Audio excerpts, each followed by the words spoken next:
How you doing, guys?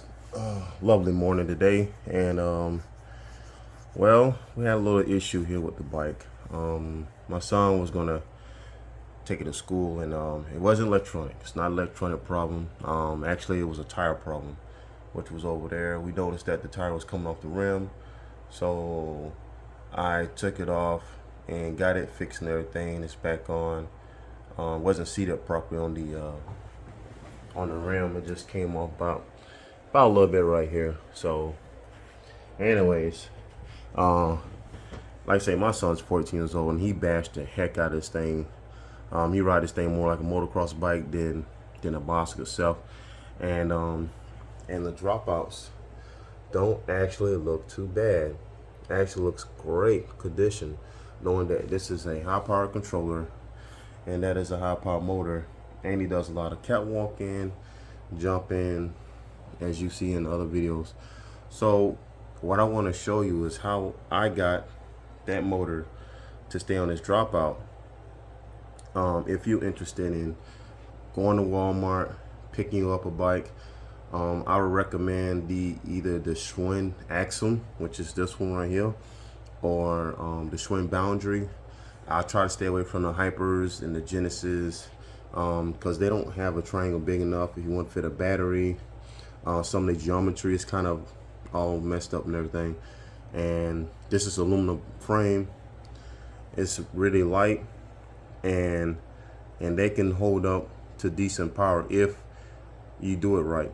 So right now, I'm gonna show you what I did to get this motor on this dropout. This is a 135 millimeter dropout, which is that motor is rated for.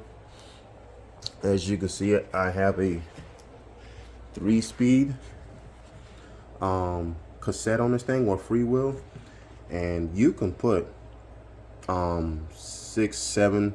I wouldn't try to go 8-speed, which you will lose a lot of real estate on your threads and everything. This can set a 6-speed, as you can see that the axle stop is right there, but it works. A 3-speed works. It got enough. The gear is low enough that where we can just pedal easily. Don't have to get off the bikes and pedal uphill and everything. Well, that's what we got the motor for.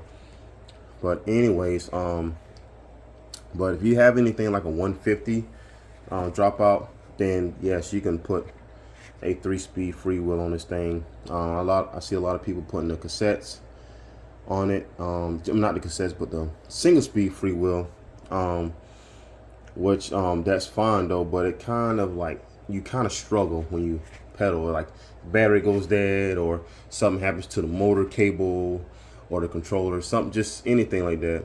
And it's just hard to pedal, especially if you got a Stuff Bomber clone or anything that weighs over 100 pounds. It's just going to be hard to pedal. So anyways, this is for my DIY e-bike builders out there that's thinking about getting a bike or want to do something like this, that save some weight, want to be looking like a bike as possible without looking like a motorcycle. Because here in Florida, some counties, if you riding something like that, a Suron or a Stuff Bomber or anything like that, you're gonna get pulled over. These bikes in particular, they don't really mess with it. I mean, I guess it's just the way they program. The officers are programmed to look at bikes, dirt bikes, four-wheelers. So anyways, we're going to get this wheel back installed, and we're gonna do some cable management, and we're gonna do the darn thing. Okay, so first and foremost, make sure you have the right spacing for the derailleur to actually go on the freewheel, and for your brake caliper. I had already have spacing done to this dropout. What you see right here is I have 2 washers that came with the kit. So I have this one going on the outside right here, and then this one will go in the front like that. Okay, obviously this is the wrong side. I just saw that, so we're gonna but this is the concept right here. I actually made washers with a concave edge like this, and you wanna have something like this. Hold on. You want to have something like this kind of grind down, you know what I'm saying? Because this is going to make clearance for your motor cable inside the axle. So I'm going to show you how that's done, okay? As you can see, it fits really nice in the dropouts. And the clearance issue I was telling about this motor cable and those washers that I grind down right there. So, and that'll give you enough clearance to where when this wheel starts spinning, it will not rub on this cable and cause all types of havoc. You definitely don't want to be opening this motor up repairing the cable, because it's already a tight fit in here anyway. So you definitely want to make sure you have clearance between your rotor and your motor cable. And also, okay, now this is what a torque arm goes on that I had custom made. If you have a welder, that would be awesome, because welders, you can do a lot. And this is a custom torque arm I made. As you can see, I welded it, painted it just to make it look a little nice. And that torque arm is going to go right here.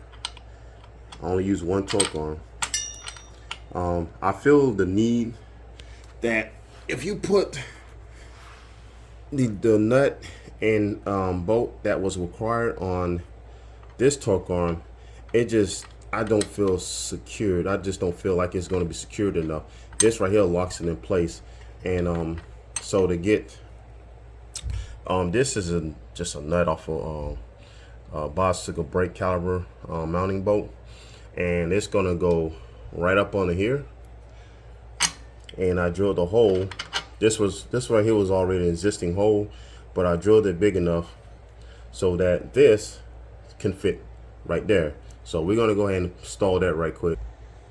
Trust me, it's a little tight fit getting that bolt through there, but came in right here, and you want that just to come out just like that. Then you install the torque arm. Just make sure that bolt doesn't fall back out. Kind of hard to do this in one hand.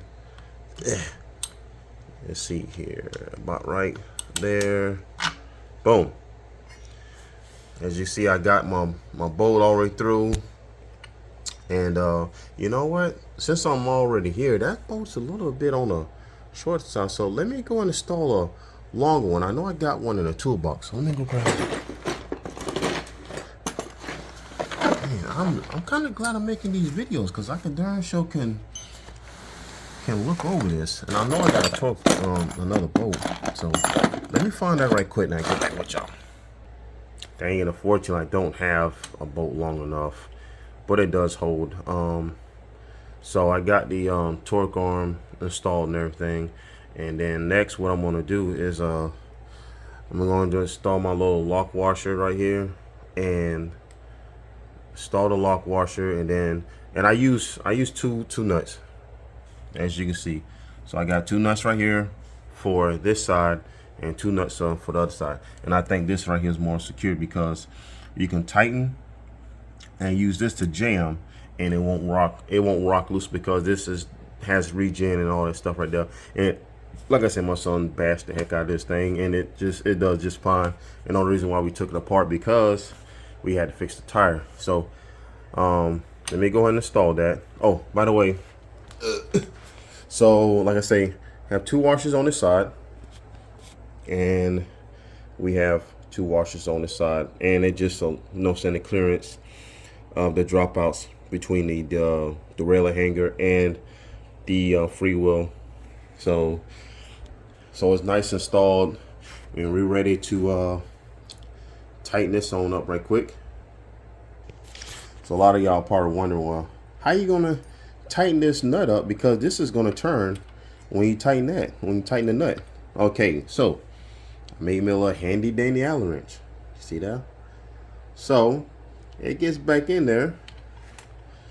You might not be able to see it on camera, but right there, the motor cable's in the way. Oh, there it is. So it gets right there, and it catches on that Allen. This is a 5mm Allen, and once it catches on there, then I can tighten it up with the wrench, which is right there. So we're gonna go ahead and tighten it up right quick. All right, so we got this snug. It's not yet tight. What I like to do is I like to tighten these up, just snug them up, you know, and then come over on this side, and we're gonna go ahead and start this, and we're gonna snug it up, just kind of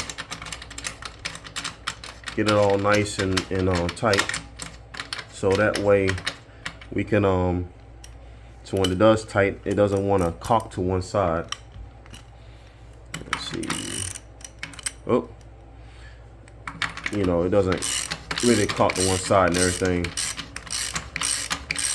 And kind of just snug it, and then we're gonna come on this side, and we're gonna go ahead and snug that up too. Okay, and then that's all nice and snug. This was nice and snug, and we're gonna go ahead and just tighten one by one, and until we come with the right torque or tightness that I'm comfortable with. Anyways, when you tighten these up, you don't have to tighten them up to a point where they start to strip, you know what I'm saying? But you want it tight enough to where this bolt won't come loose or won't move. But to secure this torque on will not let it go. So I mean, so it's on there. All right, so we got a little double nuts right here, nice and secured. This is just a little jam nut, just to keep that from spinning, which we haven't had a problem with yet. And I got one on this side. And like I say, if you put a bigger gear set on this thing, you lose your real estate. And I think this is best to just add a jam nut right there. And this is tight. This is tight. It ain't going nowhere. And it's nice, spins freely. And what we're gonna do now is cable management. We're gonna go ahead and get this all nice and wrapped up right here, and put it over the pedal. This is how it's gonna come, and it's gonna come just like that. And then I got a little piece of cover that I made to cover all these wires up and everything. Just, we don't ride in the rain, but it's best to protect all this stuff from water, anything. So we're gonna get this cable management done right quick, and get back with you right quick. But other than that, look good. Looks real good. So I like it. I know a lot of people don't like the zip ties, but I think it's the second best thing to a pre-made frame that's made to be the cable may be routed through the frame and everything. Goes right there. I also made a little protective cover for the wire harness, so it won't get splashed or whatever. I know these Sabotons are pretty much splash proof, but there it is. I know it looks like wonky right here, but I mean, pretty much in to where it doesn't get caught on the pedals. And like I say, custom torque arm. Like I say, if anybody is thinking about wanting to do something like this, like I say, I recommend the Schrin Axum or Schrin Boundary. I think the TAF is a good bike. It's a little bit cheaper than the Axum, but you don't get the 2.6 size tires that comes on the Schrin Axum, and that's the only reason why I got it, is that it comes with the wide tires, and it has a decent shock.